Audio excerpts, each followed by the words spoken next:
Le principe de prudence impose aux entreprises de prendre en compte les dettes pouvant avoir une incidence sur leurs exercices comptables futurs, à partir du moment où les risques et les charges qui les expliquent résultent d'événements en cours. On appelle provision pour risques et charges la constatation comptable du risque de voir naître une nouvelle dette à plus ou moins long terme, c'est-à-dire le risque de voir augmenter le passif exigible de l'entreprise.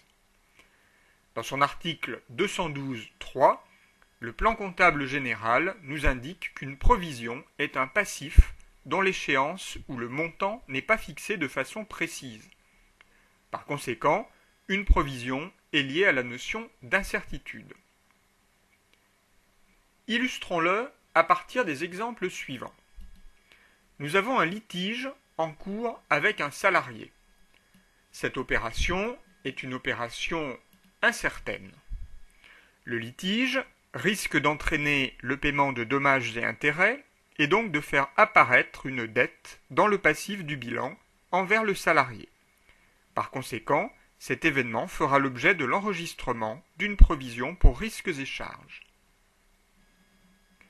Dans notre deuxième exemple, une condamnation est prononcée entraînant le paiement de dommages et intérêts en faveur du salarié. Cette fois-ci, l'opération est certaine. Le montant des dommages et intérêts s'enregistrera en charge dans le compte 6712, pénalités, amendes fiscales et pénales. Dans notre troisième exemple, nous avons le paiement d'une contravention. Il s'agit là encore d'une opération certaine. Le montant de cette contravention s'enregistrera également dans le compte 6712, pénalités, amendes fiscales et pénales. Si nous avons affaire à une infraction de 4e classe non jugée, l'opération est encore incertaine puisqu'on ne connaît pas encore l'issue du procès. L'entreprise risque d'avoir à payer cette contravention. Par conséquent, cet événement fera l'objet de l'enregistrement d'une provision pour risques et charges. Enfin, dans notre dernier exemple, le dollar passe de 1 euro à 1,50 € et notre entreprise a acheté à un fournisseur américain en dollars et n'a pas encore payé sa dette. Tant que cette dette n'est pas payée, l'opération reste incertaine. En effet, en raison de la variation des taux de change, notre entreprise voit sa dette augmenter en euros au passif du bilan. Cette augmentation n'est pas définitive puisque le taux de conversion peut encore varier d'ici la date de paiement. Par conséquent, cet événement fera l'objet de l'enregistrement d'une provision pour risques et charges.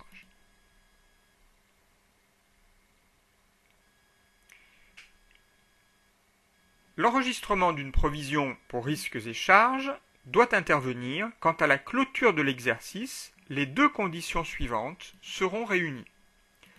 Tout d'abord, il doit exister une obligation à l'égard d'un tiers.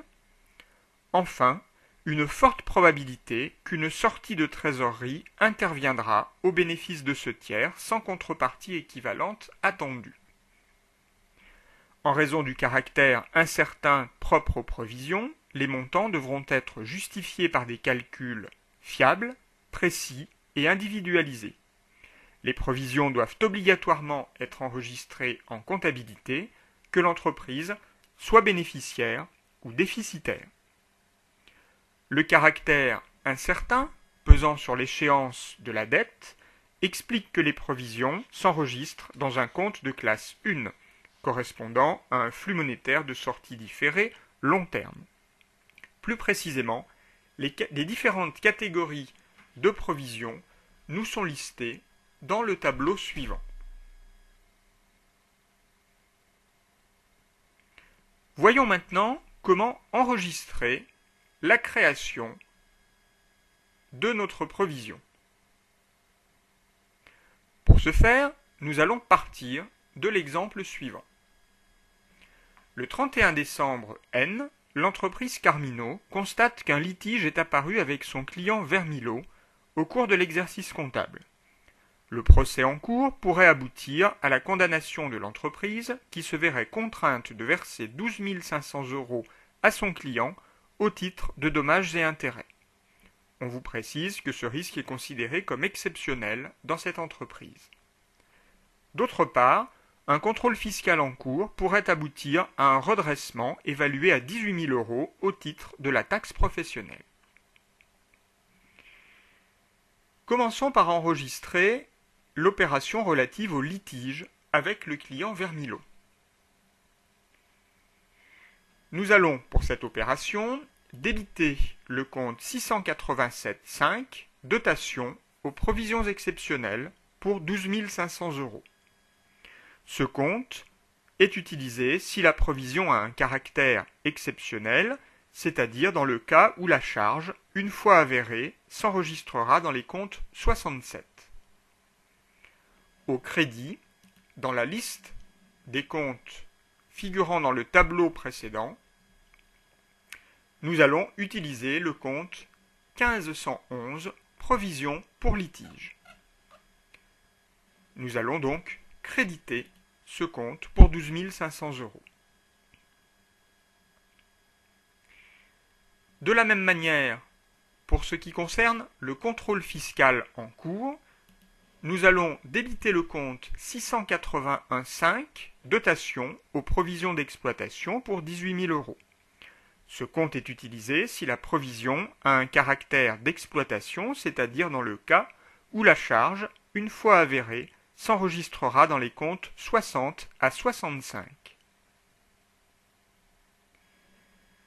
Enfin, nous allons créditer le compte 155, provision pour impôt.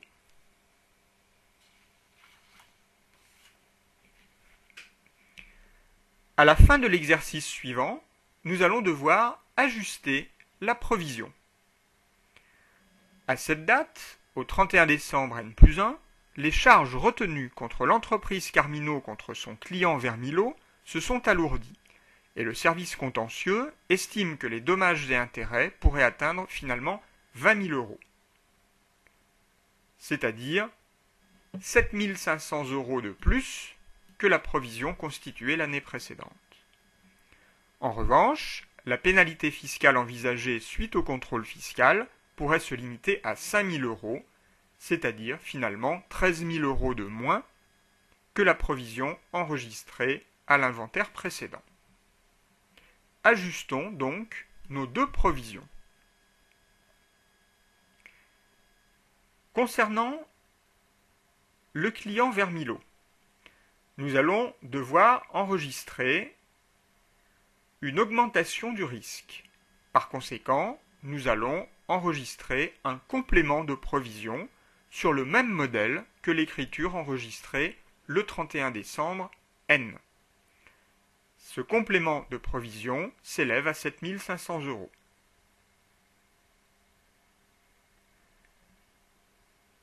Concernant le contrôle fiscal, le risque a diminué. Nous allons donc annuler une partie de la provision enregistrée précédemment en débitant le compte 155 provision pour impôt et en créditant le compte 781,5 reprise sur provision d'exploitation puisque la dotation avait été enregistrée dans un compte d'exploitation. Enfin, arrive le moment où nos provisions devront être soldées. Nous partirons de l'exemple suivant.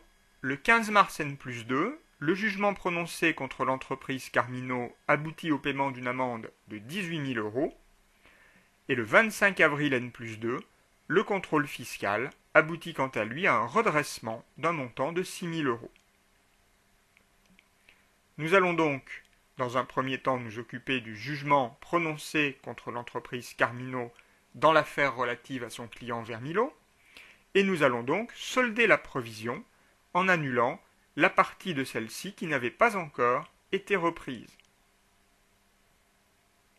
En l'occurrence, sur les 20 000 € de provision enregistrées précédemment, rien n'avait été annulé, nous enregistrons donc 20 000 euros au débit du compte 1511 et au crédit du compte 787,5. Nous enregistrons ensuite le paiement de l'amende de 18 000 euros. Nous constatons cette amende au débit du compte 6712 pénalités et amendes fiscales et pénales. Nous avons bien affaire ici à un compte de charges exceptionnelles. Et au crédit du compte 512 banques pour constater le flux monétaire de sortie comptant.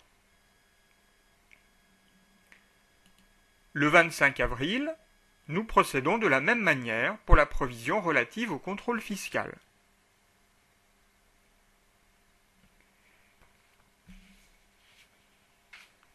La provision de 18 000 euros avait déjà été reprise le 31 décembre N+1 pour 13 000 euros.